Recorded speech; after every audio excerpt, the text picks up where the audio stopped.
is the Richard Carr Buick GMC Cadillac SicEm365 Radio Baylor Football Tailgate Show. Brought to you by Texas Farm Bureau Insurance, protecting Texans since 1952. IdealMRI.com. Premium quality MRIs. Convenient, affordable. That's Ideal.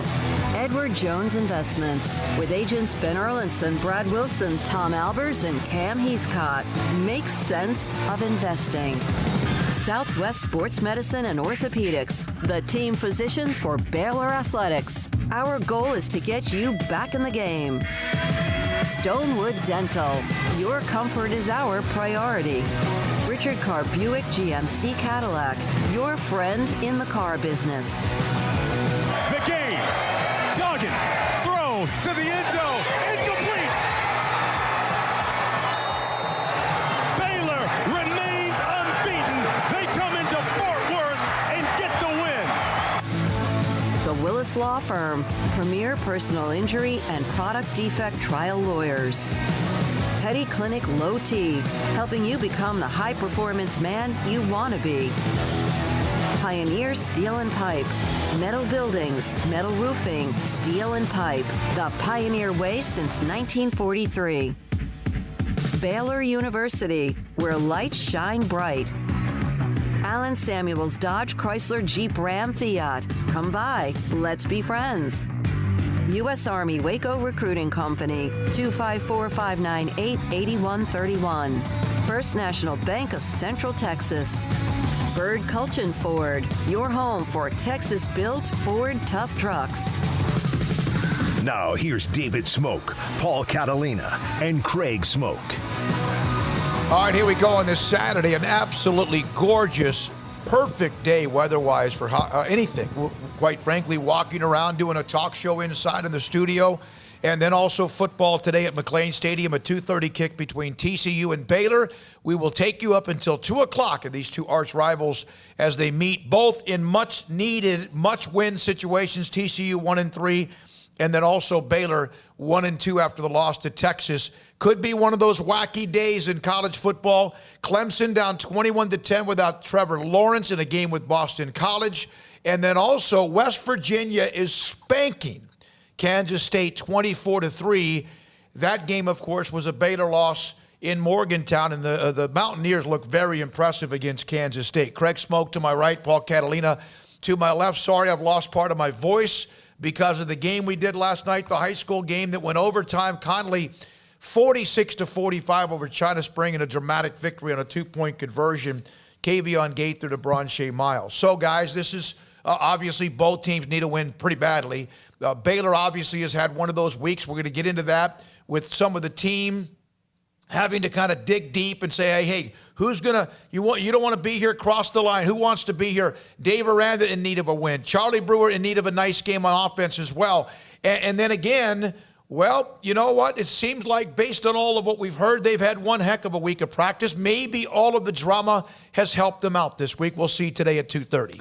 Yeah, that's the hope, right? I mean, you hope that it has. If not, then there's more problems to try and solve. But, I think this team's issues, whatever they may be on the field or, little things off the field, because that's the kind of year that it's been for, everybody, will be solved by winning, much like many other things. The uniforms last year when they first debuted, people weren't so sure. By the end of the year when you've won 11 games, hey, those uniforms are pretty cool looking. I like those. Winning changes everything. And I think winning would solve a lot of what ails Baylor and the fan base right now. And I think, quite honestly, panicking too much about needing a win is a little bit of an overreaction because, again, after all, they are 1-2 on the year. I mean, it's not like they played 7 games and they're 1-6 or something like that, but they do need a win. I mean, I think that would go a very long way. Yeah, and they need to play 2 weeks in a row, which is what they'll get to do today. Yeah. It's a miracle that they get to do that. And just getting practice in straight through without interruption and without drama.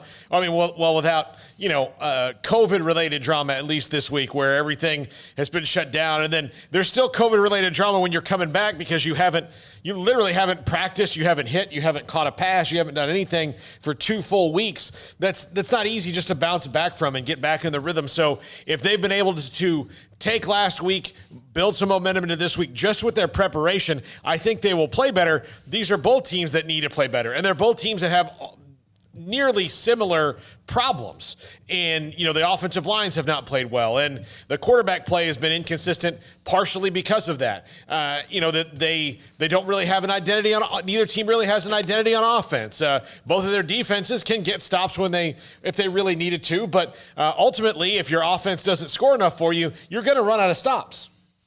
Both teams usually win by defense. On occasion, we've seen Duggan have a big game like they did against Texas and help them win with what they did. UT, of course, had turnovers right at the goal line against TCU in that game, and Baylor's defense has given the offense some opportunities. They did give up the 3 or 4 long plays against Texas to kind of flip that game as well. All right, so Armstrong, do we have the graphic? Colt Barber sent this to us. Here is the offensive line, and as we were told, it's the first time this year that everybody was at practice, that everybody on the offensive line was able to practice. And down below us, you see the starting offensive line. Last week against Texas, the left tackle, Connor Galvin from Katy, did not play. He starts at left tackle. Xavier Newman will be the left guard. He has been the center on and off. Jason Moore, who played center last week, is the center this week. Blake Burton, the transfer from UCLA, will be at right guard, which he was against West Virginia. Then I think they changed that around. And then Blake Bettier is going to be at right tackle. And I don't know about the athleticism, the quickness, the feet of Blake Bettier. I'll watch that a little bit more today. But that is the offensive line, left tackle to right tackle. You guys decide what you like or don't about the setup. The good news is they're all playing on the same offensive line for another week. Xavier Newman really only played 1 game at center, and it was against West Virginia, and he got eaten alive by the Sills brothers. But so does everybody. So I don't know if that was a fair judgment at center. I don't know if this is more about Khalil Keith or more about Xavier Newman being a better fit at guard. But if this is their best 5, then that's what they need to do. They need to play their best 5 on the offensive line and get some continuity. And I hope this is the same 5 next week and the week after and the week after, because that means they don't have to make change after change after change again. Yeah, I hope they're settling into kind of their 5, like Paul said. And, Xavier Newman, that was a great idea. Initially that was a Matt Rule thing, that he was going to move to center after being at guard and play a couple of years there. And they tried to redshirt him last year, and then they just had no choice because of the type of season they were having but to go ahead and rip the red shirt off of him. They needed him up front, so he did not get that opportunity. And, I don't know. I just don't think he's quite the fit at center. I don't know if that's a product of just the constant moving around and kind of interruptions and all that stuff that he's just never really gelled into that spot. But, I like Jason Moore being there and Newman being back at guard, where we've seen him play pretty well multiple times in the past. Burton back to guard's interesting, and obviously great to have Galvin back. You really missed him last week. You missed Christian Morgan last week as well on the defensive side of the football, and you missed Xavier Newman as well. So to get Newman and Galvin back, and then hopefully Christian Morgan on the defensive side, I think that'll make a big difference. Those are, and I'm not going to use the derogatory term for your butt, but those are 5 grown blank men. Those are some dudes right there with Galvin and Newman, and Moore, of course, is more inexperienced than all of them. And then Bettier, and of course, Blake Burton, who is a very good player at UCLA. Those are some dudes right there. Now, you better be. Mm-hmm. You have to be. You have to move some people, see some people being pushed around. That's not easy. Even with TCU struggling at 1-3, their offense erratic, they still play defense pretty well. They're not quite who they've been, but if you ask Gary Patterson, who would you rather beat, Texas or Baylor, that he would have to think about it. At least I would think he would, just like maybe Baylor fans would have to think about it. If you could win one of those two, who would you like to beat, Texas or TCU? I think most people would say Texas, but TCU would be right there on their lips as well. So the offensive line, push some people around, and how much do you think that they seem like they have to run the football today. And can they run the football today? And Lovett and Ebner, how much do you think they need to be heavily involved early? Or do they even start today because of what happened earlier in the week?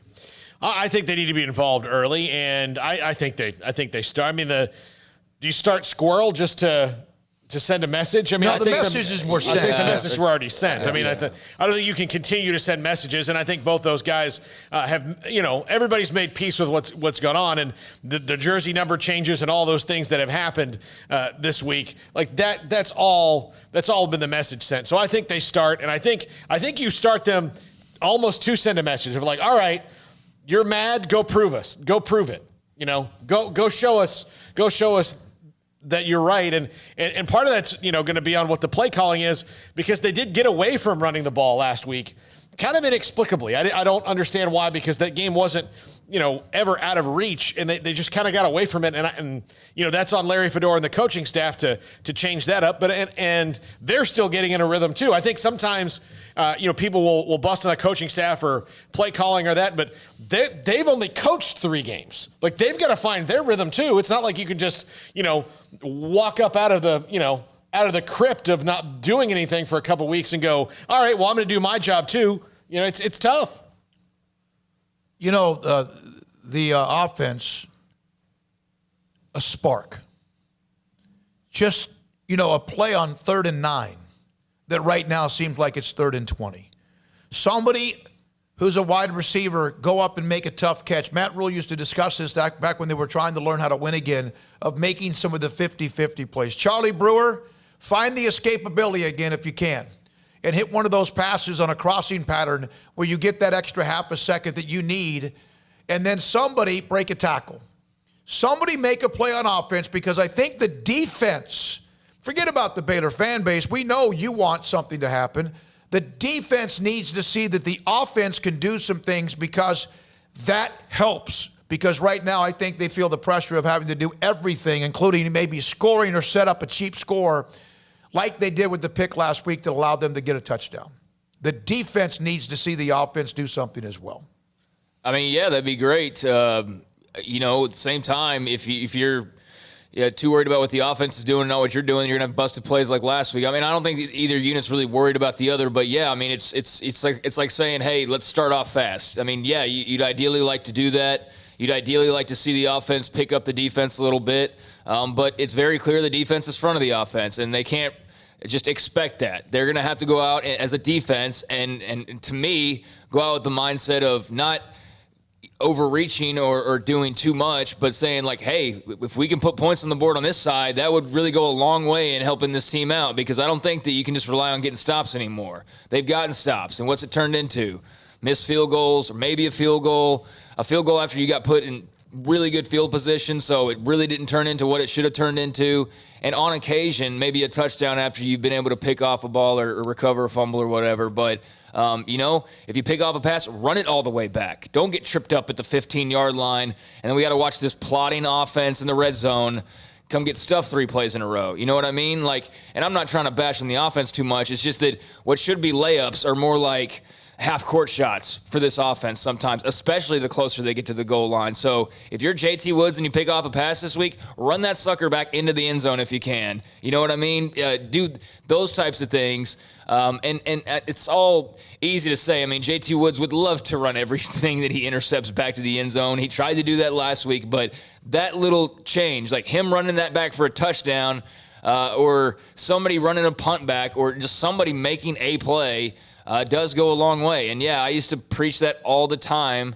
I think Matt Rule and I were simpatico on that line of thinking of, bash the coaches, bash the coaches, bash the coaches, bash the coaches. This coaching staff sucks. Matt Rule sucks, all that. And then you boil it down and you're like, well, yeah, those 15 penalties were also pretty terrible. And, the 5 drops in crucial situations weren't great. And the missed assignments and not knowing where you're supposed to be. So it's on everybody, man. So everybody bring their A game, and I think they got a really good chance to win this game. Well, they need to win the game, and I do think that if you're going to be a part of the discussion, I know that everybody seems like they're going to get a ribbon this year and be in a bowl game. There's 37 or 35 bowl games, but they need a win, because if all of a sudden you look up the rest of the schedule You got a couple of teams you think you could still play with head-to-head and probably be favored to beat. TCU is one of them. But even when TCU has been good or when Baylor was really good, these games, including what we heard at the Open, I mean, these are just street fights between these two teams, including last year when it was 9-9.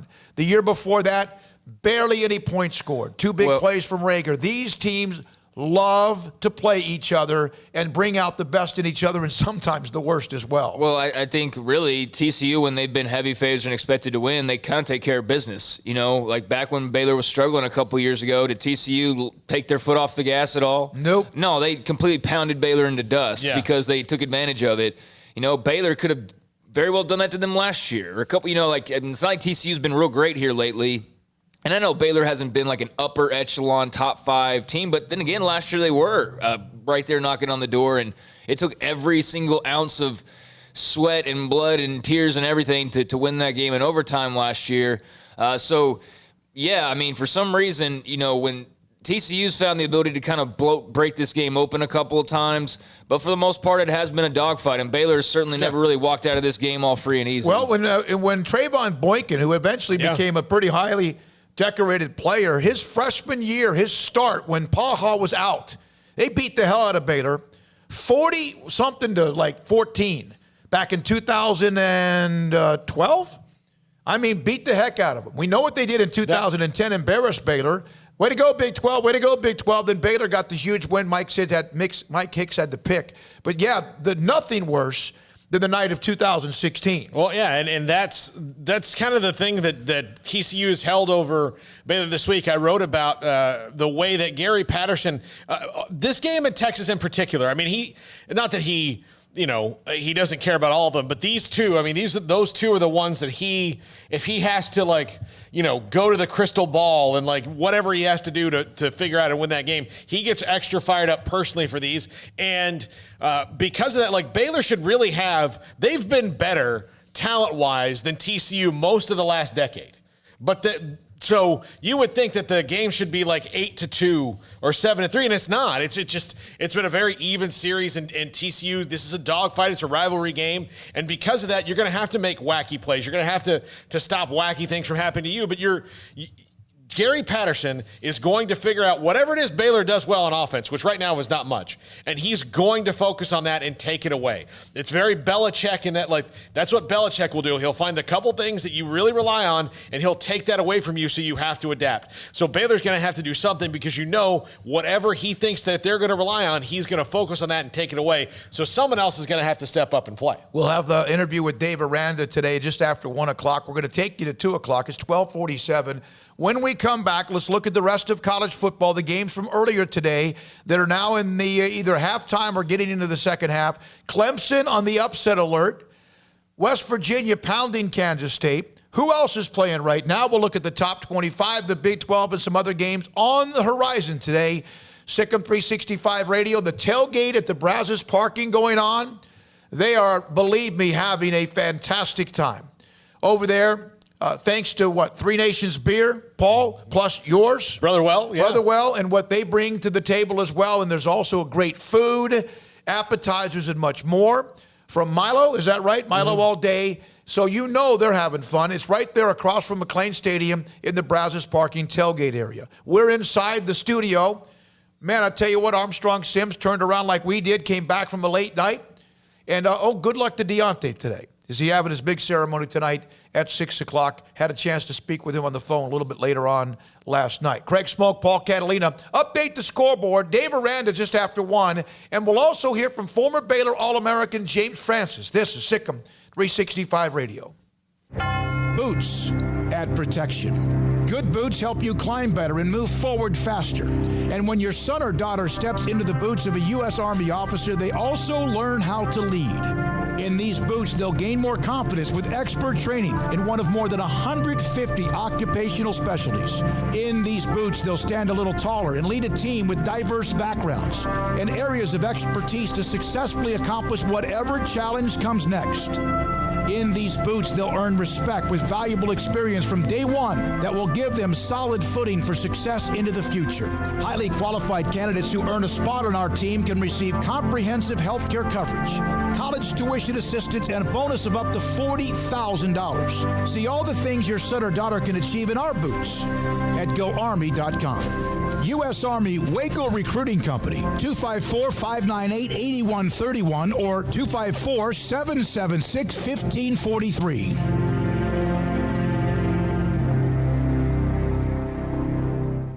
What season is it? It's truck season at Allen Samuels. Ram trucks are raring to go, ready to work and play, and all feature the best deals of the year during Ram Power Days. Come get your brand new Ram Lone Star at Allen Samuels with 0% for 72 and no payments for 90 days. Or choose up to $9,250 in bonus cash and incentives. Ram, the highest pickup owner loyalty in America. Shop, apply, buy online. We deliver. Ram Power Days at Allen Samuels. From the first workout to the last practice, sports is an incredible challenge. Hi, this is Dan Ingham with the First National Bank of Central Texas, and we're proud to support each athlete, every parent, and our educators. From families, small businesses, to the biggest industry, we're here to help. With remarkable products like First Free Checking, we've got banking ideas that fuel big dreams. The First National Bank of Central Texas. Familiar faces making local decisions. Member FDIC, Equal Housing Lender. At Ideal MRI, we feel blessed to be part of the Waco community. We're a small family business here in Central Texas. At times like this, the cost of healthcare has never been more important. And unfortunately, significant illnesses and injuries still occur. And that's why Ideal MRI is open and here to serve you through this difficult time. So if you need an MRI, ask your doctor about Ideal MRI. You can schedule online in minutes at idealmri.com or call 833-IDEAL-MRI.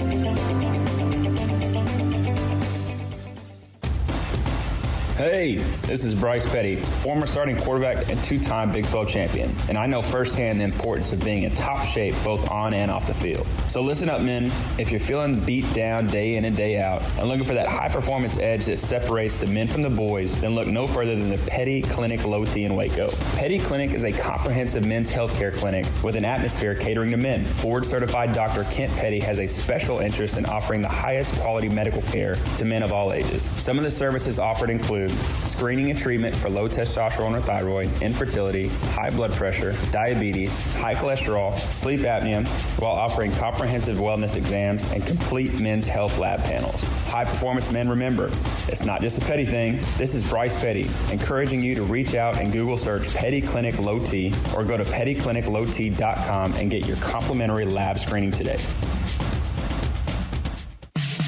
In the market for a quality metal building? Since 1943, Pioneer Steel & Pipe has helped Central Texas residential and commercial customers with metal building design, panel options, building components, and trim options. Pioneer Steel & Pipe's residential line is energy efficient, offers low maintenance, reduces insurance payments, is impact resistant, and carries up to a 45-year limited warranty. In addition, they can also help you find a metal building contractor for your project. Pioneer Steel & Pipe with locations in Waco and Bryan and at pioneersboys.com.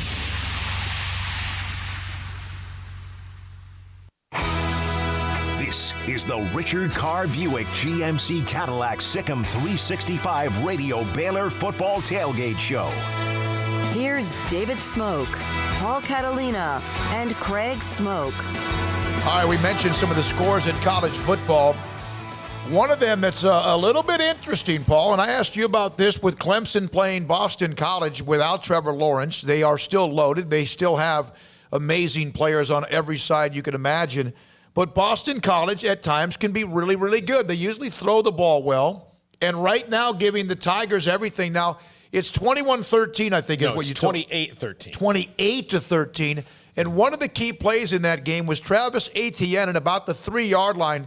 The handoff from the backup quarterback who's taking over for Trevor Lawrence right now hit him kind of above the chest, like in the chest area. Ball came loose. And Boston College ran it back like 97 yards for a touchdown. So there's a big swing right there. So number one, Clemson in right now danger zone at home against Boston College. Replay the play, though, and that was as much on ATN as it was on the backup quarterback. that was, not a very good mesh point. And it looked like Etienne didn't even really know he was supposed to. I mean, just the way he grabbed, he reached out almost to grab it instead of it just hitting him, in stride. So, yeah, I mean, Clemson is struggling. I didn't think they'd have this much of a problem. I don't think this game's over by any means. I mean, they're down 2 touchdowns. That's fine, well and good. But you look at how Boston College, how they got one of their touchdowns there. So long as Clemson doesn't make plays like that in the second half, I think they've got a chance to come back and win this game. But it is fun to see them sweating it a little bit. Let me ask you this. You have a vote. You have a top 25 vote. This is a strange season, we know. If they lose today, no matter how, if they lose that game, do you drop them normal or do you only drop them a little bit? You protect the brand because they're playing without Trevor Lawrence. I don't protect crap if I'm voting. Who am I? Am I one of these gatekeepers or am I a person with my own brand? I'm not a gatekeeper, so I drop them. Your responsibility as a voter are who are the top 25 teams in the order that you think that they are? But that will play. Well, who cares? No, I do care because it's going to happen. Now, if they lose and they get beat by a couple of touchdowns, I don't care who your quarterback is. That's part of the game. Some guys play with backups. But as we've seen with the playoff committee, the year Baylor was in it, it was, I don't even remember what team it was at this point, but it was their backup quarterback. It was like Ohio State or something. It was Ohio State. It's like, we already know what the end result of this is going to be. It's going to be how can we protect the biggest schools that we want to see the most. And so Clemson will not be penalized as much as a team.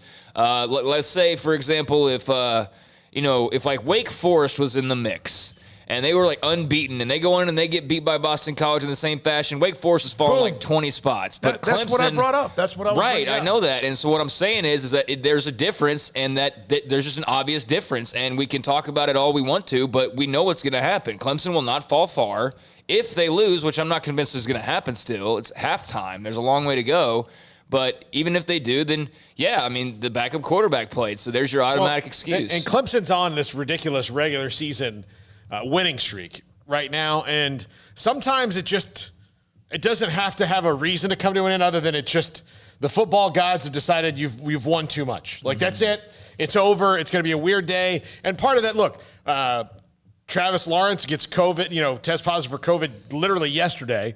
So now they go in and how do you pronounce his name? Ukulele? Yeah, DJ Ukulele, something like that. Ukulele. Like an instrument? Yeah, DJ Ukulele has to come in. And from what I've seen from him, he's very athletic. He's got a nice arm, but he's kind of like Nuke LaLoosh and Bull Durham. I wouldn't dig in. I don't know where the ball's going to go just yet. Mm-hmm. And that's something he's going to have to work on. Trevor Lawrence is the exact opposite. If he decides he's going to hit you in stride at the 37-yard line when you turn around and look, you better be ready because it's going to be there. That's him. So it's a little different. Plus, they've made mistakes other than outside of Trevor Lawrence not being there. They've made mistakes that they normally don't make. And so that was gonna burn them. And Boston College is better. They gotta. Okay, well let's get. Okay, I get it. But why should they be protected? They shouldn't be. Nobody should be protected. Alabama, Clemson, they get mulligans, and that's there's always an excuse, and that is frustrating. We need to, as people who assess college football, live in the now. We don't live in the now enough.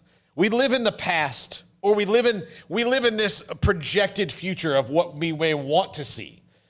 Maybe we want to see Trevor Lawrence and Mac Jones in a championship game. So because we want to see that, we will, as voters, will kind of create the bubble that you're talking about. Or because they've been good in the past and they've shown that they can rally back from a loss, you won't drop them that far because you assume what's going to go on. But the best thing to do if you're assessing college football is to live in the now. I agree. You have to live in the now. Like, what is... On October 31st, 2020, who are the 25 best teams in that order? And it doesn't matter what they did last year. So why play the games? Well, I mean, yeah. We shouldn't. Well, that doesn't count. So my point is exactly what both of you reiterated in a way, in your own different ways. They are going to, if they lose, and Craig, you're right, somehow or another they might bounce back and score 30 points unanswered in the second half. But it'd be interesting to find out what happens, because you know what? It doesn't matter who your quarterback is. You played, you lost, no matter what. And Clemson's good enough to win a game without Trevor Lawrence, even if it was somebody that was higher ranked. And Notre Dame for them is next week. All right, do you have, Craig, the Big 12? There's just one game besides West Virginia going on right now. Also this afternoon, you have Iowa State who's playing right now with Kansas. Texas and Oklahoma State at 3 in Stillwater. And then Oklahoma plays in Lubbock against Texas Tech tonight at 7. Obviously, TCU and Baylor, our game at 2:30 here. And, of course, we take you up until 2 on SicEm365 Radio. All right, scores in the Big 12. West Virginia up 24-10 on number 16 Kansas State at halftime. Number 23 Iowa State's up 20-7 on Kansas out in Lawrence at halftime. So West Virginia halfway to a big upset win, and obviously K-State would probably be a team that falls pretty significantly in the polls, one might imagine. And Iowa State, doing what they're supposed to do. Surprisingly, only have 20 actually on Kansas because I'm expecting everybody to score about 60 on them, which I guess could still happen. Boston College up 28-13 at halftime on number 1 Clemson. Number 5 Georgia's in the third quarter up 14-3 on Kentucky. Cincinnati, number 7 team in the nation right now. They're up 21-10 on Memphis. Just started the second half. Michigan State leads number 13 Michigan 14-10 at halftime. So rivalry game there. Coastal Carolina, number 20 team in the country, winning 41-0 in the third quarter over Georgia State. So they're going to stay in the top 25. Florida Atlantic, well, that game doesn't really matter. I don't know why that one was shown, actually. They're beating up UTSA, though.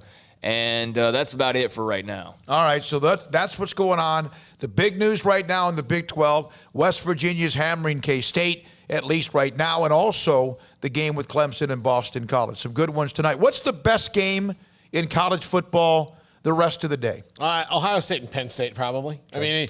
You would think even with Penn State's loss last week, and I got to watching that play again. I pulled the highlight for Max Olson's Open on Thursday, and so I'm watching that play over and over and over again on YouTube, and it just every conference's fans are pissed off at their officials all the time, and ours are the worst. Well, maybe let's just admit that officiating collectively needs to maybe get a scrub down a little bit and get washed up a little bit. So I watched that one again, but Penn State's still a really good team. I think they're gonna be hanging around towards the end of the year, but this Ohio State game should be pretty good. All right, the text line 254-339-1122 from the 417. Do you expect to see a change in play calling scheme due to the Lovett-Ebner situation?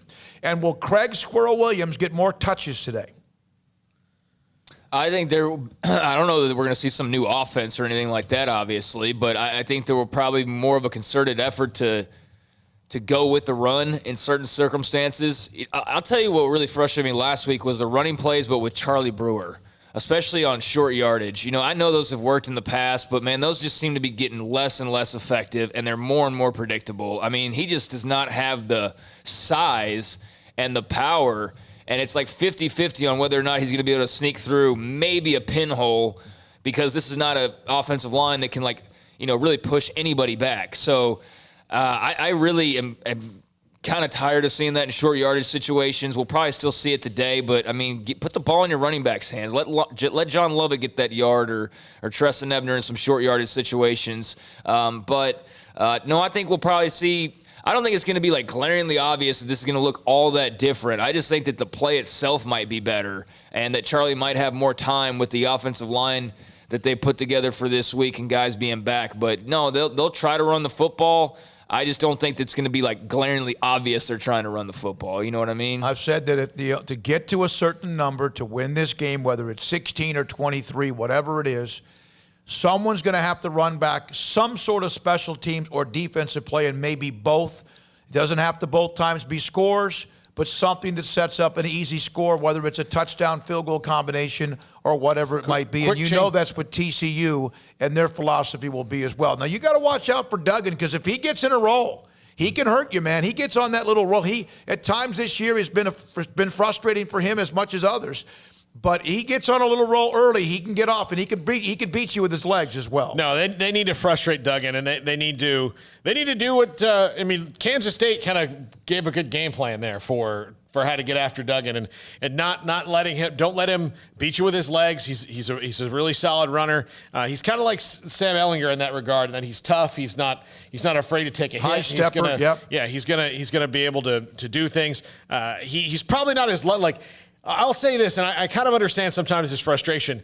There are 3 or 4 games in his career, or calls in his career, that, going back to the overtime game at Baylor last year where he thought he scored a touchdown, but he stepped out at the 1. It happened a couple times this year where he didn't score a touchdown. I believe against Texas, and they came back and made up for it anyway. And then there was a call in the Kansas State game where right before he went out where I don't think he got a first down. And so he's kind of the unlucky guy where the reviews kind of go against him, is where Sam Ehlinger's got the kind of horseshoe up his sometimes when it comes to his stuff. I mean, he got an extra minute against Oklahoma.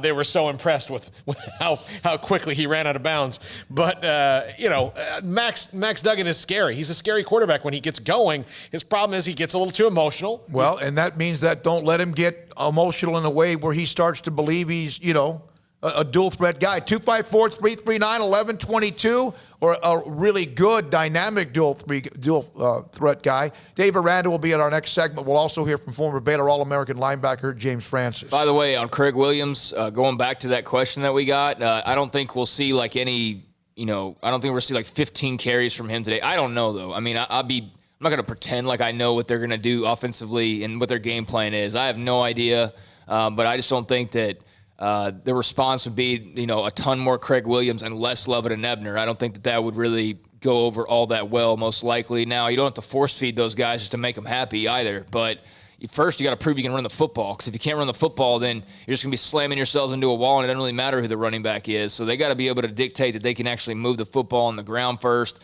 And then if you can open that up and that's successful for you, which it never really is, quite frankly, in Baylor TCU, you'd have to go back to 61-58. Quite frankly, to find them just dominating on the ground. But unless they're doing that, then, I don't see what good Squirrel Williams really does for you, more than the couple of carries that you give him, somewhat normally. All right, Paul. Yeah, all right. Speaking of emotional. Oh, God. T-Rex, you're on SicEm365 Radio. Hey, it's game day, baby! Woo! I hear Gary Patterson is in town. I thought I smelt him earlier. I've been out here since about 8 a.m., popping bottles, drinking some orange juice with a little extra, the Baylor way. So I thought I saw him coming to town, but that might have just been his towel truck. I'm not really sure. But all I know is one thing and one thing only. We're going to beat the hell out of TCU, win by 1, send Gary Patterson back to Fort Worth where he belongs. Woo! Sick 'em Bears, baby, let's go! All right, T-Rex. I asked him earlier, are you coherent? And where are you? And you know where he is. He's locked and loaded. He is ready to go. I almost didn't need to open the fuck. It's just open the door. Yeah, we can hear him. I got to measure how far that is. It's about a half a mile maybe to McLean Stadium or so. It's less than a mile. It is less than a mile. Again, 2:30 kickoff. T-Rex, we love you, man. Appreciate it. T-Rex told me the other day, so someone complimented an interview that we had with Aranda, and T-Rex said something in response to it, but he didn't get a response. Somehow or another, the way Twitter works, he could not get a response from the person who put the original tweet up that was complimentary because he'd been blocked. Well, that's not right. Shocking. You should not block T-Rex. T-Rex was blocked. Yeah, it's shocking. All right. Now, 2:30, we'll take you up until 2 o'clock. Dave Aranda, Baylor football coach, coming up next on SicEm365 Radio. Car has the trucks, man. They have the one for you. Crew cab, short or long bed, silver, black or blue. Texas size selection, great prices too. Richard Carr, he has the truck for you. Carr has the trucks, man. He has the truck you need. If you want the best truck, you want a GMC. Texas size selection, great prices too. Richard Carr, they have the truck for you.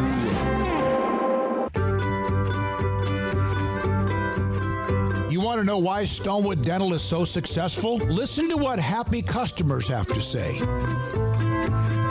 It's pleasant. It's different than any other dentist office. I really feel like they care. And it's not that you're here for 2 hours waiting on someone to take care of you.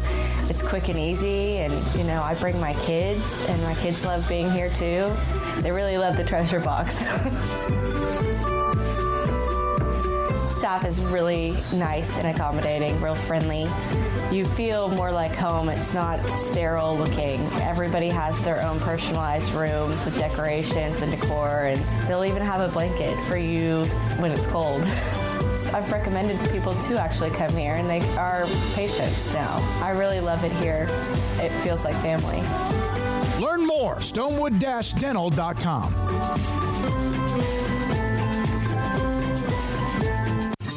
With more than 160,000 alumni worldwide and counting, the Baylor family is growing. And through the university's expanded Baylor alumni program, the family is growing closer. With hundreds of local volunteers planning events in cities and towns around the country, you can gather with fellow Bears no matter where you are. So, get connected, get something started, get involved, and make plans to get together with Baylor alumni. Visit us at baylor.edu/alumni. Southwest Sports Medicine and Orthopedics, the team physicians for Baylor Athletics, specializing in diagnosis and treatment of any and all sport-related injuries, celebrating over a decade of service to Central Texas. They tackle all surgical and non-surgical problems that arise from an active lifestyle. Trust the doctors that Baylor trusts, and when injuries sideline you, don't wait for Monday. Join us at 8:30 on Saturday mornings for a post-game injury evaluation clinic. Southwest Sports Medicine and Orthopedics. We get you back in the game. When we moved to Texas, we were like fish out of water. We didn't know anyone in our neighborhood until our Texas Farm Bureau insurance agent came to the house. She was so helpful and reassuring, a friendly face with that Texan hospitality I'd heard about. When we purchased a Texas Farm Bureau insurance policy, we knew we were making the right choice. We knew our family would be protected. Stop by and see our agents at one of our 3 McLennan County locations. Coverage and discounts are subject to qualifications and policy terms and may vary by situation. How did Edward Jones become one of the biggest financial service companies in the world? By not acting that way. Financial strategies, one-on-one advice, it's a big difference. And that's why Brad Wilson, your Edward Jones financial advisor, makes sense of investing. Experience the difference for yourself. Brad Wilson, 250 Sharon Drive in Woodway, 254-776-4337. Edward Jones, member SIPC. Texas board certified personal injury trial lawyer and Baylor alum David Willis and Baylor alum Parker Willis are ready to help if you or a loved one has been wrongfully injured in an auto accident, SUV rollover, industrial accident, 18-wheeler crash, or were seriously injured by a defective product or recall drug. Call them for a confidential and free case consultation at 1-800-GOT-HURT or visit them at texastriallawyer.com. Principal office located in Houston, Texas. This is the Richard Carr Buick GMC Cadillac SicEm365 Radio Baylor Football Tailgate Show. Here's David Smoke, Paul Catalina, and Craig Smoke. Kansas State has nibbled back into that game with West Virginia. You knew and you know they'll make a run. 24-10 Mountaineers lead K-State. They're less than a minute into the third quarter in that game in Morgantown. And again, Clemson continues to try to battle back against Boston College. Their quarterback just hit a quarterback zone read for a touchdown as they are trying to pull themselves back. 28-19, here they come, just 4 minutes into the third quarter. As Craig said, you know that game is far from over. Everybody, I mean, this is what everybody does every weekend in college football is like the team that's favored heavily gets down in like the second quarter and we're like, sound the alarms. It was 28-10, though. I mean, it's a pretty good halftime. deficit. But for Clemson, it's Clemson at halftime. They scored 49 points in the first half against Georgia Tech, and I don't think they actually sweat. No, and that's what I mean. Is like, you know, I understand Boston College is a good team and all that, but, you know, that's not an insurmountable lead by any, you know, bit of the imagination for a team like Clemson who can score. You can make that up in like 2 Travis Etienne runs, you know? So, like, Boston College still has the lead. I'm not confident in them holding this lead because when you make all the plays they made in the first half and you have, like, the botched, you know, handoff, you know, with Travis Etienne, who very rarely makes mistakes, and you run it back or whatever, like, that's all great, but you got to then do more of that. And so we'll see if they got a couple more plays up their sleeve like that. But if this just goes strictly into, like, playing straight up now, then I'm taking Clemson. Yeah, there's plenty of time left in that one. So they're back to within, 8, Paul, already? Well, sometimes I look at it like this with games like that. Like Boston College might have scored 28 points in this game, and they just did it all at one time. And Clemson might score 49, and they just did it in a different 14, 14, they wear you down. I don't want to, be party pooper on anybody who's enjoying and getting real into the possibility of Clemson being upset, because that still very well could happen. I mean, Boston College could go score a touchdown right now and have another 2-touchdown lead once again. But I'm just saying that I just see far too many people who get worked up really early in games, and like set themselves up for disappointment. Still very early in that one. Now, we are about an hour and 15 minutes or so away from TCU and Baylor kicking off at McLean Stadium. Wherever you are, it's a gorgeous day. It's one of the more beautiful days you could ever attend a football game. The temperatures are nice and cool. What? Matt in D.C. texted in about T-Rex. I could control him when he was young, but eventually all dinosaurs grow up. Matt in D.C., Joe in DFW, and T-Rex are, God, it's scary that those three once hung together while they were in high school. All right, Matt, we love you. 254-339-1122. What are the other questions you may have about today, the game, your thoughts, your opinions, your predictions as well? So earlier this week, I get a chance on Mondays during a game week to have a visit with Dave Aranda. At the time, he had just announced, like 10 minutes prior, that Treston Ebner and John Lovett, in fact, were still with the football team after what happened on Sunday when they were looking as if they were no longer going to be a part of Baylor football. We've heard, in fact, I tell you what, we'll have Dylan Doyle and Terrell Bernard in what they have to say, which was Wednesday, 2 days later. But this is fresh off Dave Aranda announcing Ebner and Lovett were still with the team, his thoughts about it, what happened, how he handled it, and here's Dave Aranda. Baylor football coach Dave Aranda with us on SicEm365 radio. Man, there's always moving parts. And I asked you a couple of weeks ago, at the same time I said, is your team at any time possibly at a breaking point with all the ups and the downs and the delays? Is that kind of what we may have seen with Ebner and Lovett?